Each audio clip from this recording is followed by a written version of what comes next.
Derrière les candidats du second tour, deux hommes sont au cœur de la campagne. Louis Alliot, porte-parole de Marine Le Pen. Marine, elle a pris 1 point tous les jours. On n'est plus qu'à 2, hein. Et l'ancien ministre En Marche, Christophe Castaner, qui se demande comment récupérer le vote jeune. Après, il y a deux sujets. Ceux qui ont voté et puis les 40% de moins de 35 ans qui n'ont pas été votés.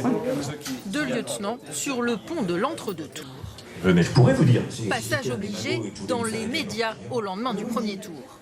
Pour Louis Alliot, c'est l'occasion de comparer avec un sondeur les chiffres du jour avec ceux de 2017.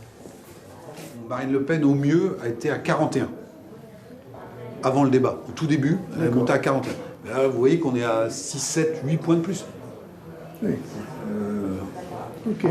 Donc, statistiquement, c'est possible. La victoire est à la portée de Marine Le Pen. Alors la priorité dans l'équipe Macron, déminer un sujet explosif. Préserver notre système de retraite par répartition. Retraite à 65 ans pour Macron contre 60 pour Le Pen. Christophe Castaner assume cette mesure impopulaire. Donc on peut décider du jour au lendemain de dire mais il n'y a pas de problème, finalement on va revenir à la retraite à 60 ans et puis on va faire toute une série de mesures. Je veux dire, quelle crédibilité nous aurions entre les promesses du Père Noël et qui peuvent faire plaisir. La montée des populismes, elle se fait de toute façon pas seulement sur le sujet de retraite, elle se fait sur tous les sujets que les gens ont envie d'entendre. Campagne dans les médias, mais aussi sur le terrain. À Perpignan, réunion des militants du Rassemblement national. Louis Alliot a une préoccupation, ne pas ruiner la stratégie de dédiabolisation de la candidate. Vous allez aller sur le terrain, on ne répond pas aux provocations, on ne répond pas aux attaques si ça se passe, s'il y a des types qui tentent de faire le coup de poing le soir à l'affichage, on décroche. Il faut aller rassurer les gens. Et je veux dire, la France demain gouvernée par Marine Le Pen, eh bien ce sera, j'allais dire, un autre pouvoir, une autre manière de faire, mais on continuera, la vie continuera.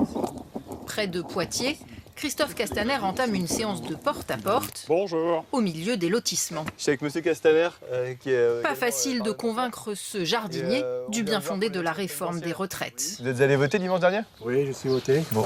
On a un métier physique. La retraite à 65 ans, pour moi, c'est pas possible, je veux dire. Et l'idée, c'est qu'on puisse définir justement les critères de pénibilité pour faire en sorte qu'en fonction de la fatigue physique qu'on connaît en fonction du métier, on puisse partir plus tôt. Pas de campagne sans réunion publique. Allez, on y va. Bravo! Pour Christophe Castaner, c'est devant une centaine de militants dans un village de la Vienne.